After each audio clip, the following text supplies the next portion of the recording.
اور اب اس کے ساتھ ہی ناظرین آپ کو بتائیں کہ گھر میں ڈکیتی، گرفتار زیر تربیت ڈی ایس پی کو 1 روزہ جسمانی ریمانڈ پر پولیس کے حوالے کر دیا۔ آپ کو ایک بار پھر آگاہ کرتے چلیں کہ کراچی کے علاقے اورنگی ٹاؤن میں گھر میں ڈکیتی کے کیس میں گرفتار زیر تربیت ڈی ایس پی سے تفتیش کے لیے کمیٹی قائم کر دی گئی ہے۔ ڈی آئی جی ویسٹ کے مطابق D S P Umair Tariq اور ساتھیوں سے تحقیقاتی ٹیم تفتیش کرے گی اور مشترکہ تحقیقاتی ٹیم کی نگرانی S S P west Mehroz Ali کریں گے۔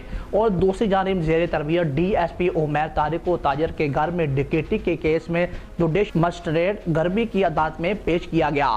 عدالت نے گرفتار ڈی ایس پی کو 1 روزہ جسمانی ریمانڈ پر پولیس کے حوالے کر دیا اور آئندہ سماعت بعد تفتیشی افسر سے پیش رفت رپورٹ طلب کر لی۔ پولیس کے مطابق پولیس اہلکاروں نے اورنگی ٹاؤن میں تاجر کے گھر پر ڈکیتی کی تھی۔ ملزمان کے خلاف پیرآباد تھانے میں مقدمہ درج کیا گیا ہے۔ مدعی مقدمے کے مطابق ملزمان نے 2 کروڑ روپے اور 70 سے 80 تولہ سونا لوٹ لیا تھا۔